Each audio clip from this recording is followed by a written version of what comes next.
She was 22, homeless and starving when she accepted the position at the Blackwood estate. Everyone in town warned Clara to stay away from the reclusive billionaire who lived on the hill, but desperation outweighs fear. She believed she was there simply to scrub floors and dust antiques. She was mistaken. Deep inside the forbidden East Wing, Clara discovered a secret that would destroy everything she thought she knew. A portrait of her own mother, who had disappeared 15 years earlier. When she confronted the Vampire King, his response didn't merely break her heart, it put her life in danger. The rain in Seattle didn't simply fall, it pounded against the pavement as though it held a personal grudge against anyone foolish enough to be outside. Clara tightened her threadbare coat, her knuckles whitening as she gripped the handle of her solitary suitcase. It held everything she owned in the world: 3 changes of clothes, a faded locket, and a crumpled newspaper advertisement that felt like her death sentence. Maid wanted, Blackwood Manor. Live-in position, discreet inquiries only. Apply in person after sunset. Clara stood at the iron gates of number 1 Blackwood Drive. The estate was terrifying. It wasn't just the sheer size of it, though the mansion loomed against the stormy sky like a beast preparing to devour the moon. It was the silence. No birds sang here. The wind seemed to die the moment it crossed the property line. "You must be Clara," a voice rasped. Clara jumped, dropping her bag into a puddle. An elderly woman with steel-gray hair pulled back into a severe bun stood by the gatehouse. She wore a uniform that looked like it belonged in the 19th century. "I'm Mrs. Higgins," the woman said, her eyes scanning Clara with a mixture of pity and suspicion. "Mr. Blackwood is expecting you. You're late." The bus broke down on Willow Creek Road," Clara stammered, retrieving her wet bag. "I had to walk the last 2 miles."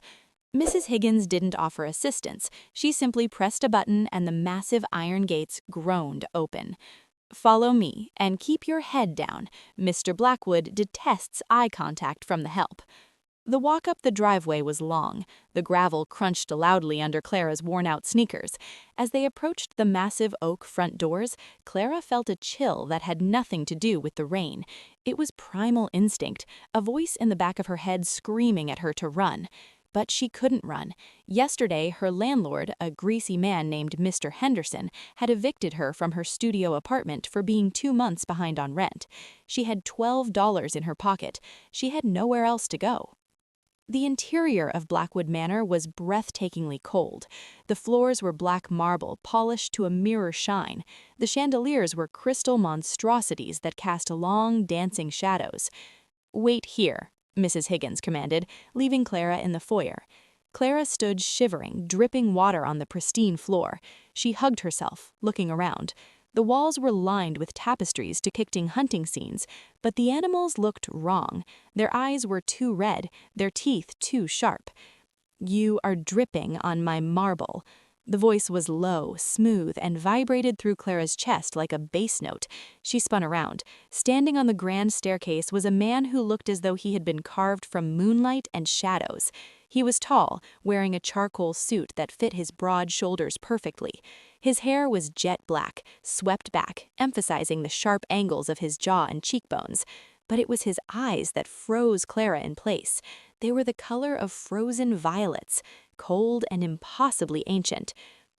I'm so sorry, sir," Clara gasped, dropping to her knees to wipe the water with her sleeve. "I didn't mean to—" "Stop," he ordered. He descended the stairs, his movements fluid and silent. He stopped 2 feet from her.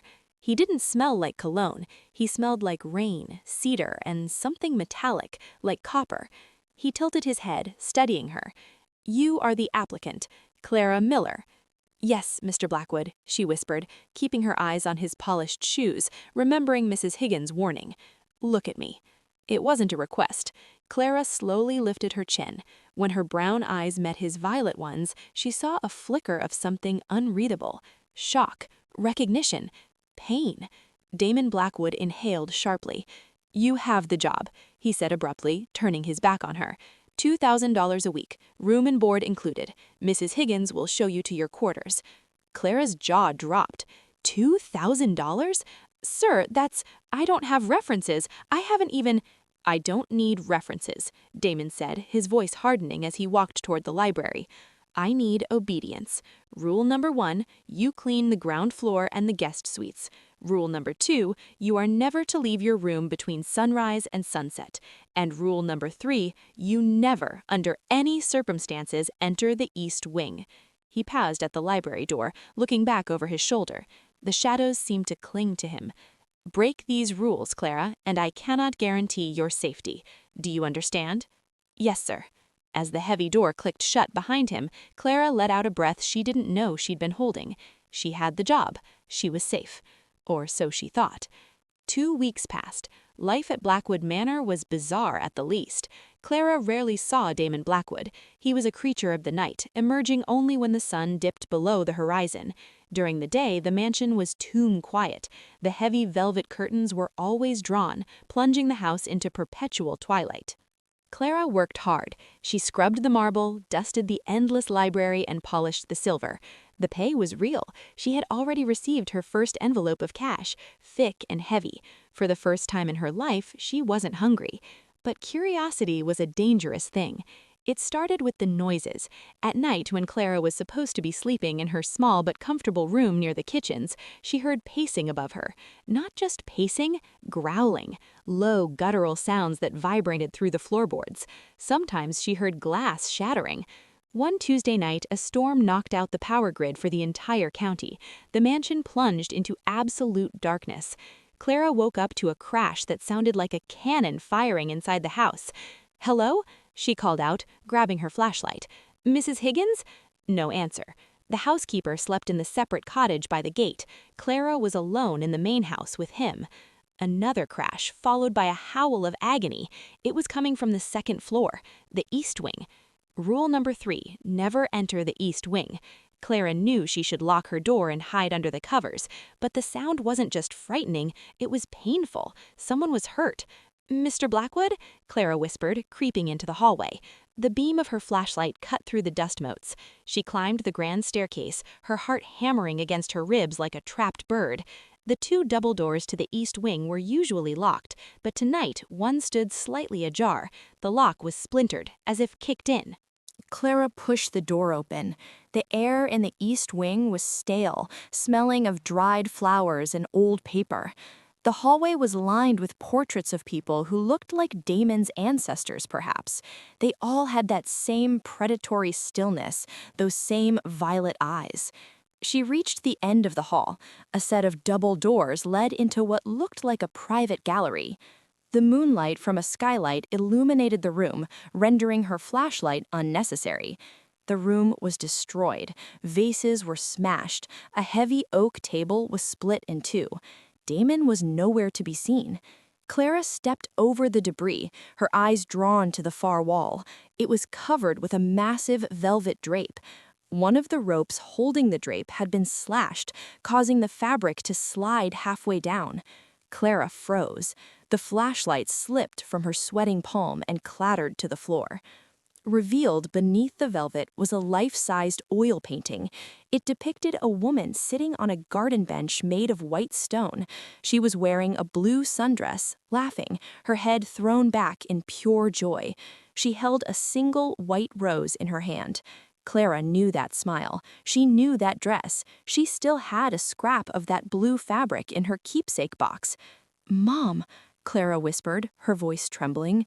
It was Elena Miller, Clara's mother, the mother who had kissed her goodnight 15 years ago, walked out the door to buy milk, and never came back.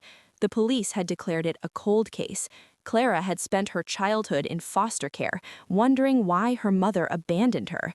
But here she was, immortalized in oil paint, hanging in the forbidden wing of a billionaire's mansion. And she looked happy. She looked loved. Clara stepped closer, her hand reaching out to touch the canvas. "How?" "I told you never to come here." The voice didn't come from behind her. It came from the shadows in the corner of the room. Clara spun around. Damon was crouched in the dark corner, his shirt torn, his chest heaving. His eyes were glowing, literally glowing, a bright, terrifying crimson. Blood, dark and fresh, stained his chin and dripped onto his white shirt. He stood, unfolding to his full height. He looked monstrous, more beast than man. "Get out," he roared, baring his teeth. Fangs, long, razor-sharp fangs glistened in the moonlight. Clara screamed, stumbling back against the painting of her mother. You're a monster," Damon finished, his voice dropping to a growl. He took a step toward her, struggling for control. "I told you to stay away, Clara, for your own survival." Clara pointed a shaking finger at the painting. "That's my mother. Why is my mother's portrait in your mansion? What did you do to her?" The red in Damon's eyes flickered, fading back to violet for a split second. The rage on his face was replaced by a look of sheer devastation. "Your mother," Damon whispered. He looked at the painting, then back at Clara. "Elena was your mother." "Tell me where she is," Clara yelled, fear giving way to the anger of an abandoned child. "Did you kill her? Are you going to kill me?" Damon closed his eyes. When he opened them, the monster was gone, replaced by a weary, ancient man. "I didn't kill her, Clara," he said softly. "I loved her, and because I loved her, I destroyed her." The silence that followed was heavier than the storm outside. Clara stood pressed against the wall, her heart racing so fast she felt dizzy. Damon didn't move. He stood 10 feet away, wiping the blood from his mouth with the back of his hand, looking at her with an intensity that burned. "You loved her," Clara repeated, the words tasting like ash. "You're a vampire. I saw your teeth. You drink blood." "I am the king of the Western Coven," Damon corrected, his tone matter-of-fact. "And yes, I drink blood, but never hers, never Elena's." "Liar!" Clara shouted. "She went missing 15 years ago. If you loved her, why did she leave me? I was 7 years old. I went to foster care. I lived in hell because she vanished." Damon flinched as if she had struck him. He walked over to a small cabinet that hadn't been smashed in his rage, opened a drawer, and pulled out a small velvet box. He tossed it to Clara. She caught it, her hands shaking. She opened it. Inside lay a silver ring with a blue gemstone, a sapphire. "She wore this every day," Clara whispered. "It was her favorite." "I gave it to her," Damon said. He walked toward the window, looking out at the rain. 20 years ago, I was wounded. Hunters from the Vane clan, my enemies, had ambushed me in the city. I crawled into an alleyway to die. Your mother found me. She was a nurse then. She didn't run. She stitched me up. She fed me from her own arm. She saved me. We fell in love. It was forbidden. A vampire king and a human. It's a death sentence in our laws. But I didn't care. I wanted to turn her. I wanted her to be my queen." "So you did?" Clara asked, her horror creeping into her voice. "You turned her into a monster?" "No." Damon turned to face her. "She refused. She had a daughter. She had you. She said she couldn't watch you grow old and die while she remained frozen in time.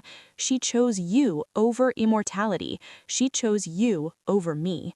"Then where is she?" Clara demanded. "If she chose me, why didn't she come home? I was 7 years old. I went to foster care. I lived in hell because she vanished." Damon flinched as if she had struck him. He walked over to a small cabinet that hadn't been smashed in his rage, opened a drawer, and pulled out a small velvet box. He tossed it to Clara. She caught it, her hands shaking. She opened it. Inside lay a silver ring with a blue gemstone, a sapphire. "She wore this every day," Clara whispered. "It was her favorite." "I gave it to her," Damon said. He walked toward the window, looking out at the rain. 20 years ago, I was wounded. Hunters from the Vane clan, my enemies, had ambushed me in the city. I crawled into an alleyway to die. Your mother found me. She was a nurse then. She didn't run. She stitched me up. She fed me from her own arm. She saved me. We fell in love. It was forbidden. A vampire king and a human. It's a death sentence in our laws. But I didn't care. I wanted to turn her. I wanted her to be my queen."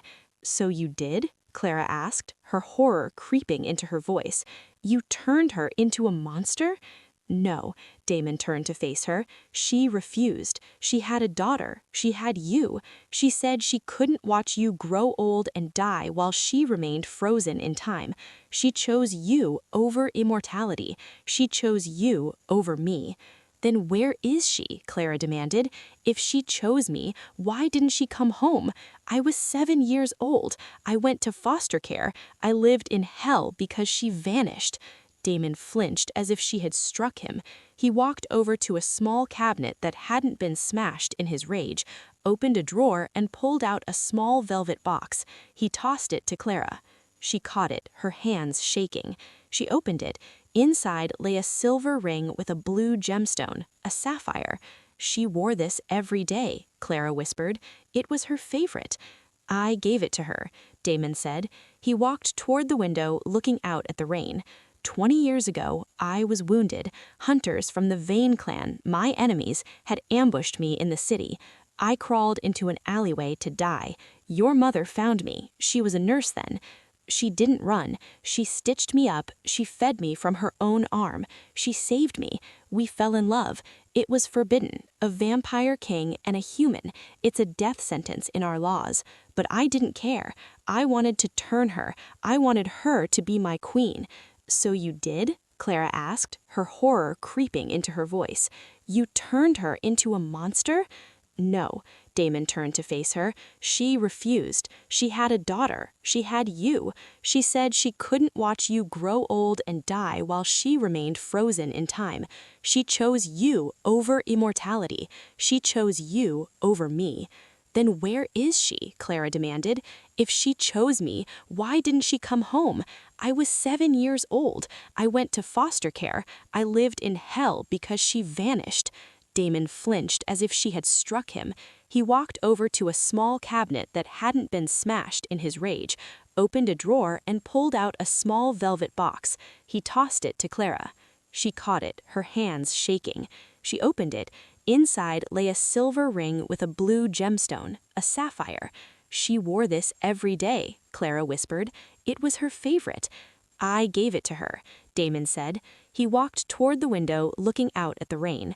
20 years ago, I was wounded. Hunters from the Vane clan, my enemies, had ambushed me in the city. I crawled into an alleyway to die. Your mother found me. She was a nurse then. She didn't run. She stitched me up. She fed me from her own arm. She saved me. We fell in love. It was forbidden. A vampire king and a human. It's a death sentence in our laws. But I didn't care. I wanted to turn her. I wanted her to be my queen. So you did? Clara asked, her horror creeping into her voice. You turned her into a monster? No, Damon turned to face her. She refused. She had a daughter. She had you. She said she couldn't watch you grow old and die while she remained frozen in time. She chose you over immortality. She chose you over me. Then where is she? Clara demanded. If she chose me, why didn't she come home? I was 7 years old. I went to foster care. I lived in hell because she vanished. A sudden, high-pitched screeching sound pierced the air. It was an alarm. Red emergency lights began to flash in the hallway. Damon's head snapped toward the door. He sniffed the air and his face went pale. "We have a problem," he growled, grabbing Clara's arm and pulling her to her feet. "What is it?" Clara cried.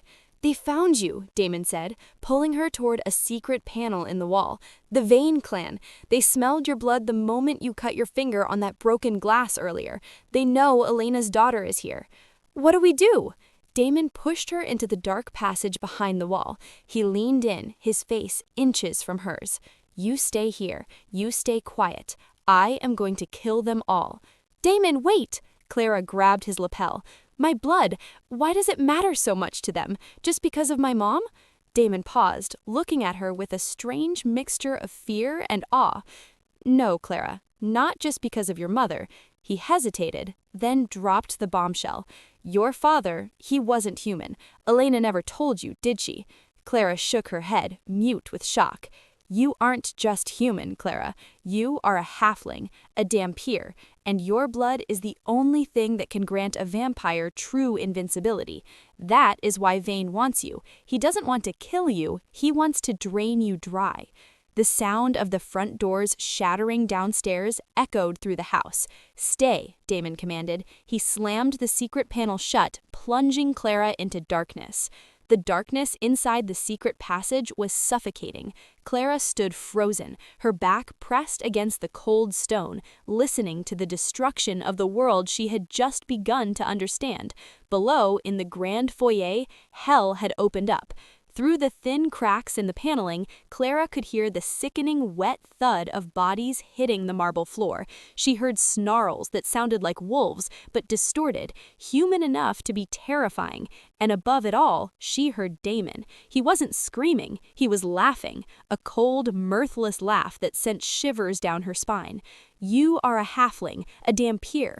The words echoed in her mind. Her entire life, the feeling of being different, the fact that she never got sick, her ability to see perfectly in the dimmest light, her mother's paranoia, it all made sense. And now men were dying downstairs because of what flowed in her veins.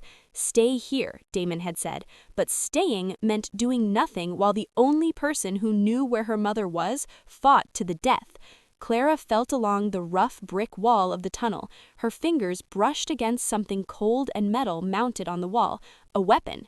It was a heavy antique crossbow hung there, perhaps a century ago for a moment exactly like this. Next to it was a quiver of bolts tipped with silver. She grabbed them. She didn't know how to use a crossbow, but desperation was a quick teacher.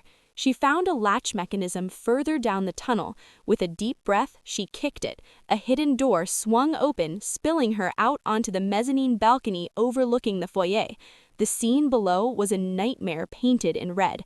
The front doors were gone, blown off their hinges. Rain lashed into the foyer, mixing with the blood on the black and white tiles. At least a dozen intruders, members of the Vane clan, were swarming the room. They were pale, dressed in tactical black gear, moving with unnatural speed.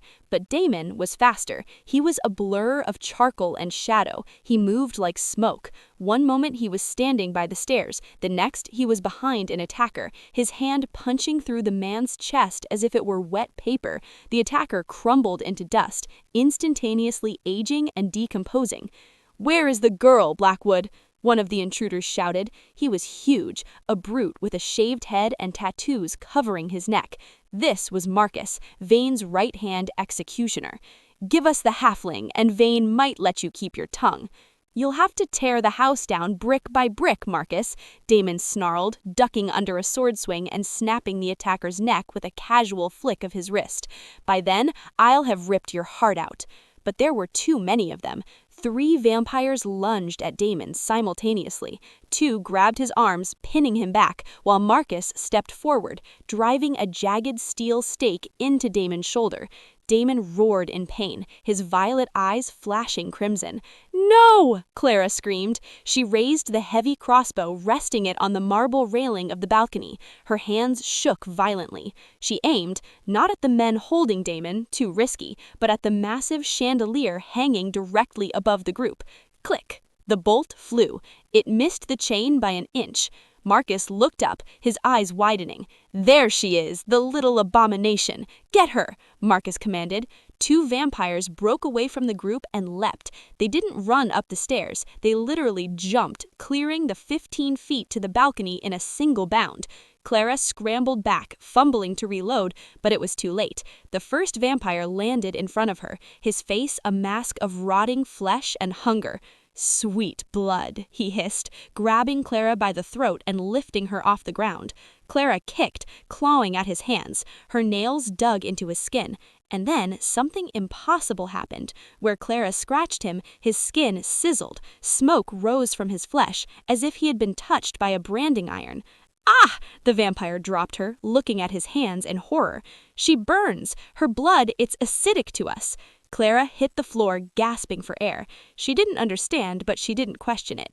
She saw the silver bolt lying on the floor where she dropped it. She grabbed it, gripping it like a dagger. As the vampire lunged again, ignoring the burn, Clara thrust the silver tip upward. It sank into his chest. He shattered into ash, instantaneously covering her in gray dust. The second vampire hesitated on the railing. From below, a guttural roar shook the house. Damon had seen Clara in danger. The sight of her being choked triggered something primal in him. He threw his head back and unleashed a wave of darkness, a shock wave of pure darkness. It blasted the vampires holding him across the room. He pulled the steel stake from his shoulder, ignoring the gushing blood, and threw it. The stake flew upward, piercing the throat of the second vampire on the balcony, just as he was about to grab Clara. "Clara, jump!" Damon yelled, holding his arms out below. "What? Jump now!" The house was groaning. The foundation was cracking under the assault. More vampires were pouring in through the broken doors. Clara didn't think. She vaulted over the railing. She fell 20 feet, landing hard in Damon's arms. The impact knocked the wind out of her, but he didn't stumble. He held her tight against his chest. He was soaked in blood, his and theirs, but his grip was unbreakable. "Hold on," he whispered against her ear. He turned and ran, not toward the door, but toward the massive floor-to-ceiling mirror in the hallway. "Damon, the wall!" Clara screamed. He didn't stop. He ran straight at the glass. Smash! They didn't hit a wall. They passed through the mirror as if it were water, tumbling into a cold, damp tunnel on the other side. As they rolled onto the stone floor, Damon waved his hand. The mirror shards behind them reformed, instantly sealing the entrance. The sounds of the battle were immediately muffled, replaced by the dripping of water. Damon lay on his back, breathing heavily. His suit was in tatters. The wound in his shoulder was knitting itself together, steam rising from the flesh. But he looked exhausted. Clara sat up, wiping the ash from her face. What was that? Why did my blood burn him?" Damon sat up, wincing. He looked at her with a mixture of pride and terror. "Because, Clara, you are nature's loophole. A Dhampir is born of a vampire and a human. Your blood is life, but your defensive mechanism is death to my kind. You are a living weapon. That is why Victor Vane fears you." He stood, offering her a hand. "Come, we have to move. The mirror glamour won't hold them forever." "Where are we going?" Clara asked, her legs trembling as she stood. Damon looked down the long, dark tunnel that seemed to stretch endlessly under the earth, to the only place Vane cannot enter, the sanctuary of the ancients. The tunnel led them miles away from the estate, deep under the city of Seattle. After an hour of walking in silence, they arrived at a rusted iron door. Damon bit his own thumb, smearing a drop of blood on the keyhole. The complex tumblers clicked, shifting with a heavy mechanical groan, and the door swung open. They stepped into a vast underground chamber. It wasn't a cave, it was a cathedral buried by time. High vaulted ceilings were supported by pillars of obsidian. In the center of the room burned a massive fireplace with blue flames that offered no heat, only light. Damon collapsed onto a velvet sofa near the fire. The adrenaline was fading, and the toll of the battle was setting in. Clara rushed to him. "You're hurt. You're still bleeding." "I'll heal," Damon rasped, closing his eyes. "You need blood," Clara said softly. She remembered what he had said about her mother saving him. Without thinking, she pulled down the collar of her shirt, exposing her neck. "Drink. You saved me. You need to heal." Damon's eyes snapped open. The pupils dilated until his eyes were almost entirely black. He could hear her pulse, a thundering drum of the most potent, sweet vintage he had ever smelled. 1 drop of Dhampir blood could give him the strength of 10 men, A mouthful could make him a god. He reached out, his cold fingers grazing her skin. Clara shuddered but didn't pull away. She felt a strange pull, a magnetic attraction to him that went beyond gratitude. Damon leaned in, his fangs extending, hovering millimeters from her jugular. His breath was cold on her skin. Then, with a growl of frustration, he pushed himself away, stumbling to the other side of the room. "No!" he shouted, turning his back to her. "Why?" Clara asked, confused and strangely hurt. "Because it is a slippery slope, Clara."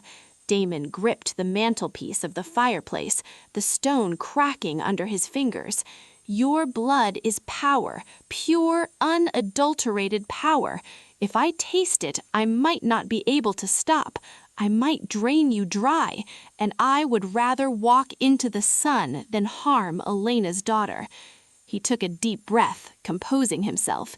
He walked over to a wet bar in the corner, poured a glass of dark red liquid from a crystal decanter, synthetic blood, Clara realized, and drank it in one gulp.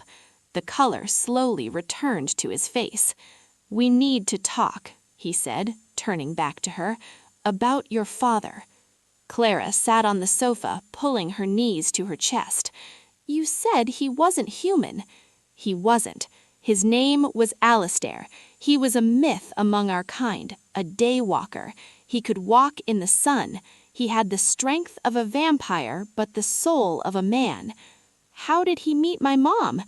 "The same way I did. She was a nurse. She had a habit of finding broken monsters and trying to fix them."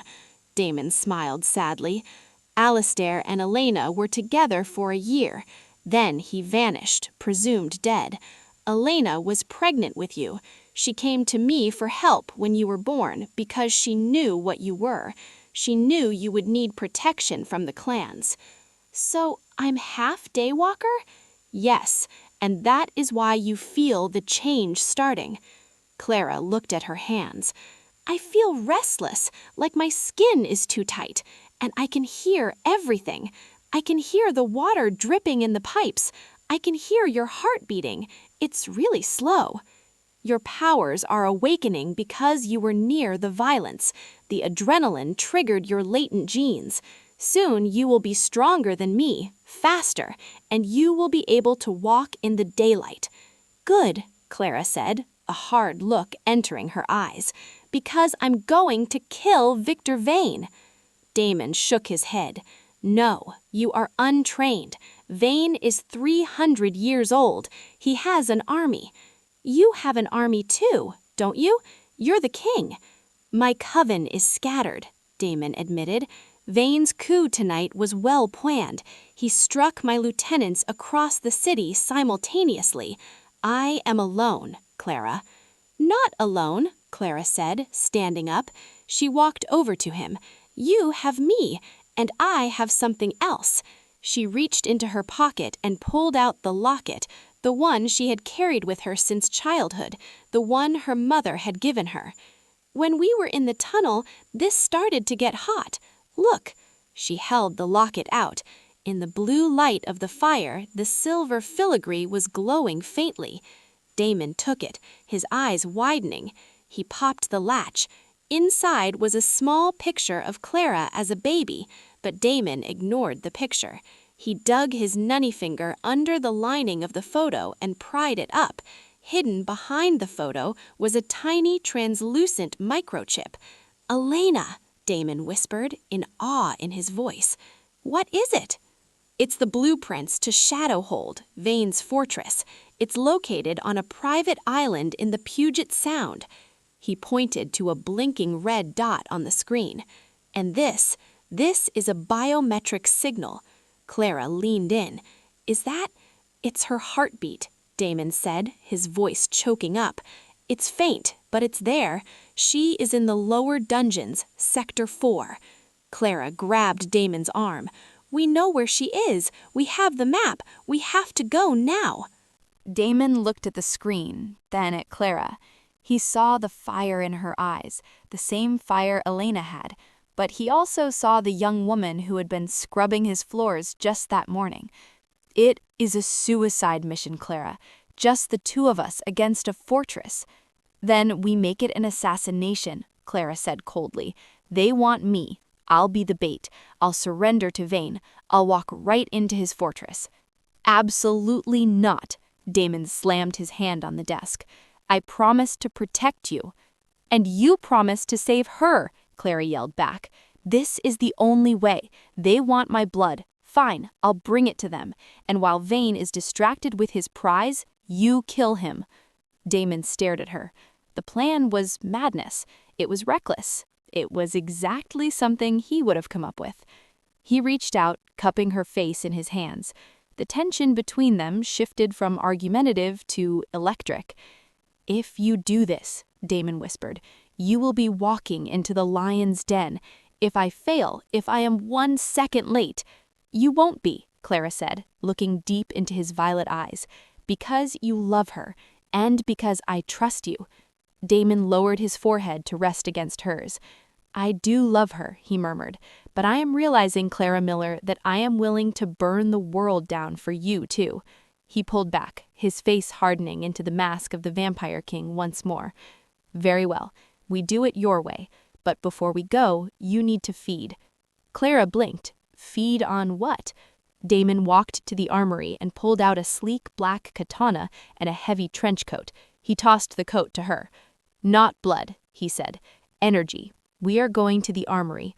You are going to need more than a silver letter opener." "Damon?" Clara asked, putting on the coat. It smelled like him. "What happens if we win? What happens to me?" Damon paused at the heavy iron door of the sanctuary. He looked back at her, silhouetted against the blue fire. "If we win, Clara, you become the princess of the coven, and everything changes. But first, we have to survive the night." He opened the door. "Let's go get your mother." The boat ride to Shadowhold was a journey into the mouth of a beast. The island sat in the middle of the Puget Sound, shrouded in a perpetual, unnatural fog that smelled of sulfur and salt. Clara stood at the prow of the small motorboat, her hands raised in surrender. The wind whipped her hair across her face, stinging her eyes, but she didn't blink. She wore the trench coat Damon had given her, but underneath, she was dressed in tactical gear from the sanctuary's armory. Hidden in the lining of her boots were 2 silver daggers. A spotlight from the fortress watchtower cut through the fog, blinding her. "Hold fire," a voice boomed over a loudspeaker. "It is the girl." The iron gates of the waterlock opened, swallowing the boat. As Clara stepped onto the damp dock, she was immediately surrounded. 20 vampires, their faces twisted in hunger, circled her. Marcus, the brute from the manor, pushed through the crowd. His neck was burned where Clara's blood had touched him, a raw, angry scar. "You have guts, little halfling," Marcus sneered, grabbing her arm roughly. "Or you are incredibly stupid." "I want to make a deal," Clara said, her voice steady despite the terror clawing at her throat. "My life for my mother's freedom." Marcus laughed, a dry, rasping sound. "Vane will enjoy breaking you. Move." They marched her through the fortress. It was a stark contrast to Blackwood Manor.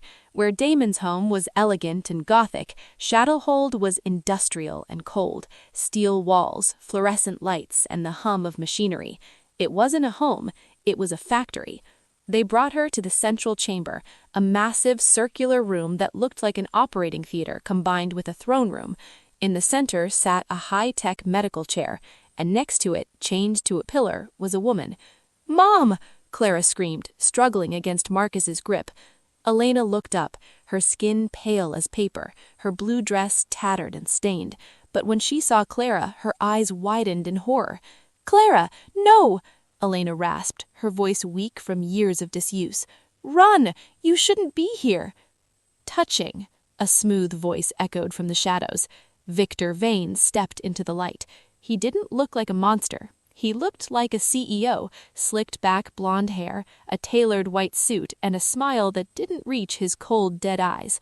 He held a glass of champagne in one hand and a scalpel in the other. "Welcome home, Clara," Vane said, walking toward her. "You look just like your father." "Let her go," Clara demanded.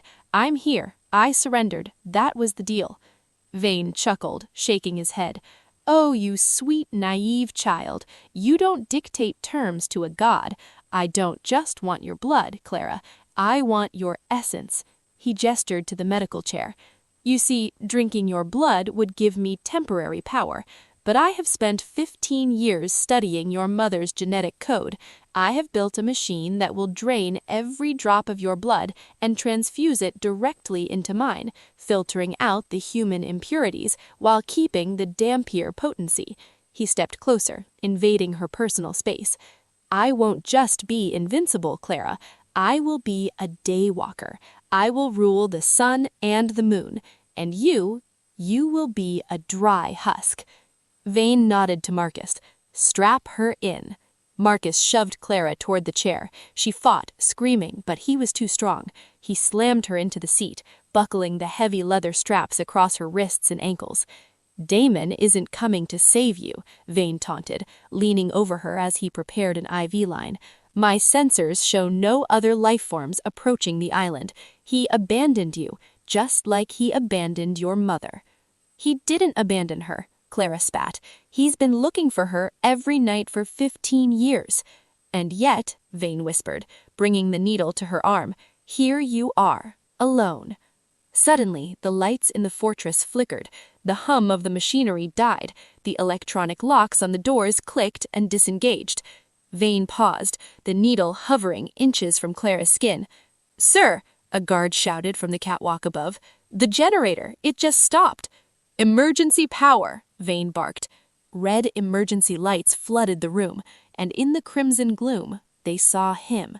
Damon was standing on the high catwalk directly above the throne. He wasn't wearing a suit anymore. He was dressed in ancient battle armor, black leather and chainmail that absorbed the light. He held the katana Clara had seen earlier, its blade glowing with a faint purple aura. You are right, Vane, Damon's voice thundered, magnified by the acoustics of the room. I didn't come to save them.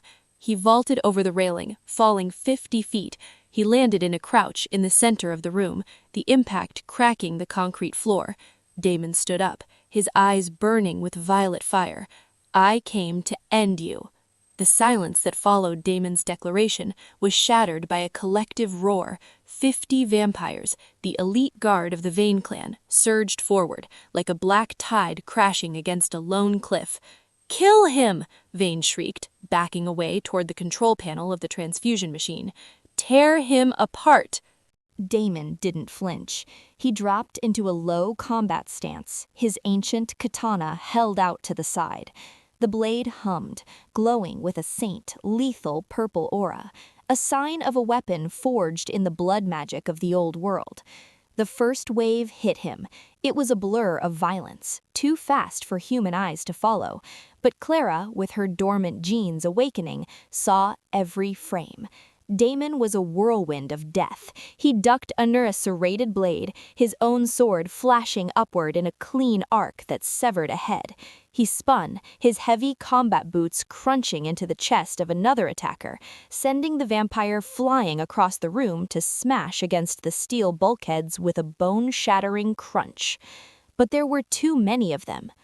Focus on the girl, Marcus roared, shoving his way through the melee. He wielded a massive warhammer that looked heavy enough to crush a tank.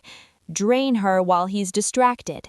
Vane's eyes lit up with malicious panic. He grabbed the manual override lever of the machine. Yes, if I can't kill Blackwood, I will take his prize. He slammed the lever down to the maximum setting. Clara screamed. It wasn't just a cry of fear, it was a sound of pure physical agony. The pump whirred to a high-pitched whine. The tube connected to her arm pulsed violently red as her blood was sucked out at a terrifying rate. Coldness seized her chest. Her vision began to tunnel, the edges turning gray. "Mom!" Clara gasped, turning her head weakly toward the pillar. Elena was weeping, thrashing against her chains. "Stop it! Take me instead, Victor, please!" You are expired goods, Elena, Vane sneered.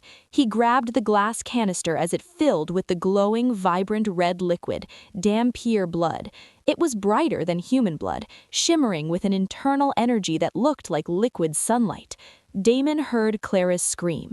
It tore through his focus. He looked toward the throne, his eyes widening in horror. "Clara!" he bellowed. The distraction cost him. Marcus saw the opening and swung his hammer. The heavy iron head slammed into Damon's ribs with the force of a wrecking ball. Damon was launched backward. He crashed into the concrete wall, cratering the surface.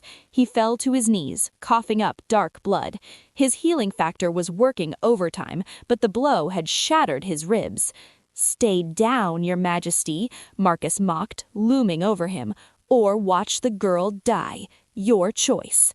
Vane didn't wait. He ripped the canister from the machine, the seal hissing. His eyes were wide with the madness of addiction. He didn't bother with an IV. He raised the canister to his lips and drank greedily, gulping down the glowing red liquid. "Yes," Vane moaned, the power hitting his system instantly. "The sun! I can feel the sun in my veins!"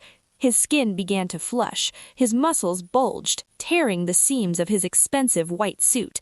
He looked euphoric, like a god ascending. Clara's heart fluttering. It was beating too slowly. Thump, thump. She was dying. She looked at Damon, who was struggling to stand, blocked by Marcus. She looked at her mother, who was broken by grief. "I've failed. I'm just a maid. I'm nobody." But then she saw Vane. The euphoria on Vane's face suddenly twisted into a rictus of confusion, then terror. He dropped the canister, which shattered on the floor. He clawed at his throat, gagging. "It's hot," Vane wheezed. Smoke began to curl from his lips. "Why is it hot?" Damon, seeing this, managed a bloodied grin. He spat out a tooth and looked up at Marcus. "You idiots. You didn't do your homework." "What?" growled Marcus. "Her blood is life," Damon whispered, gripping his sword. "But to the corrupted, to those who have consumed human souls for centuries, it is holy water." Vane screamed. It was a sound that made the remaining guards freeze. Light, actual beams of burning light, began to fissure through Vane's skin. He was burning from the inside out. The Dampier blood was rejecting his undead physiology, turning his own cells into a nuclear reactor. "Help me!" Vane howled, falling to his knees as his skin blistered and blackened. "Now, Clara!" Damon shouted, his voice cutting through the chaos. "The boot!" Clara's vision cleared for a second. The adrenaline of survival kicked in. The dagger. With the last ounce of her strength, she reached down to her right boot. Her fingers brushed the cold hilt of the silver dagger she had hidden. The guard who was supposed to be watching her was too busy staring at his melting boss. Clara pulled the blade and slashed upward. The leather strap binding her right wrist snapped. She didn't waste time. She sliced the other straps, tumbling out of the chair and hitting the cold floor hard. The IV line ripped out of her arm, spraying blood, but the wound closed almost instantly. "Kill her!" Marcus screamed, turning away from Damon to charge at Clara. "Kill the witch!" Marcus raised his hammer, ready to crush Clara into the ground. Clara looked up. She didn't see a monster. She saw a bully. And for the first time in her life, she realized she wasn't afraid of the dark. She was the light. She scrabbled to her feet, instinctively throwing her hands up to protect herself. But she didn't just block. She pushed. She reached deep into that burning sensation in her blood, the same fire that was destroying Vane, and she let it out. Boom! A shockwave of pure, blinding ultraviolet light exploded from Clara's body. It was a miniature supernova, a blast of concentrated solar energy. The explosion hit Marcus point blank. He didn't even have time to scream. He was incinerated instantly, turning into a cloud of gray ash that scattered in the wind of the blast. The shockwave rolled through the room. The lesser vampires shrieked, shielding their eyes as their skin began to smoke. The light was so intense it bleached the color from the walls. Damon wrapped his cape around himself, anchoring his feet to the ground to avoid being blown away. He watched from the safety of his shadow, awestruck. As the light faded, Clara stood in the center of a scorch mark. She was breathing heavily, her hands glowing faintly. Vane was still alive, but barely. He was a charred, skeletal husk, blind and smoking, crawling across the floor. "My power!" Vane croaked, his voice a wet rasp. Clara stepped toward him. She didn't look like a victim anymore. She looked like a queen. "You took my mother's life away for 15 years," Clara said, her voice echoing in the silent chamber. "You took my childhood, and you tried to take my soul." She looked over Vane's shoulder to where Damon was standing. Damon nodded slowly. Clara stepped aside. Damon walked forward. He didn't rush. He walked with the regal, terrifying grace of a king reclaiming his throne. He stopped in front of Vane. "You broke the laws of the coven, Victor. You kidnapped a human. You tortured my mate, and you touched her daughter." Damon unsheathed a second, smaller dagger from his belt, one made of pure obsidian. "For Elena," Damon whispered. He drove the obsidian blade down. It pierced Vane's heart. The villain gasped one final time before his body crumbled, dissolving into a pile of black dust and an empty, ruined white suit. It was over. Damon didn't look at the pile of ash. He dropped the dagger and ran to the pillar. He ripped the iron chains from the stone as if they were made of paper. Elena collapsed, and Damon caught her, lowering her gently to the floor. Clara fell to her knees beside them. Elena's eyes fluttered open. She looked at the man holding her, the monster she had saved 20 years ago, who hadn't aged a day. "Damon," she whispered, her voice cracking. "Is it real?" "I'm here, Elena," Damon choked out, tears of blood mixing with the grime on his face. "I found you. I promised." Elena turned her head to look at Clara. She reached out a trembling, scarred hand to touch Clara's cheek. "Clara," Elena sobbed, "my baby, you're so big. You're so beautiful." "I came back for you, Mom," Clara cried, grabbing her mother's hand and pressing it to her face. "We both did." Damon wrapped his arms around both of them, the woman who was his heart and the daughter who was his salvation. For a long time, the only sound in the fortress was the sound of their weeping, echoing in the cold, industrial dark. But outside, through the high windows of the fortress, the first gray light of dawn was breaking over the Puget Sound. Damon looked up at the light. He flinched instinctively, but then he looked at Clara. She was glowing softly in the dim light, a bridge between his world and the sun. "Let's go home," Damon whispered. Clara nodded, helping her mother to her feet. She took the lead, walking toward the exit, toward the sunrise that she no longer had to fear, ready to begin her reign. What an incredible journey! Clara went from a desperate, homeless girl scrubbing floors to the powerful daywalker queen who brought down a tyrant. It just goes to show that sometimes the hardest paths lead to the most magnificent destinies. Damon proved that true love means waiting, protecting, and sometimes letting go to keep someone safe. But I have to ask you, if you were Clara, would you have forgiven Damon for keeping the secret about your mother for so long, or would you have walked away? And what about that power, being able to walk in the sun while ruling the night? It sounds like the ultimate superpower. If you enjoyed this dramatic saga of love, betrayal, and redemption, please smash that like button. It really helps the channel grow. Don't forget to share this story with a friend who loves vampire romance, and hit subscribe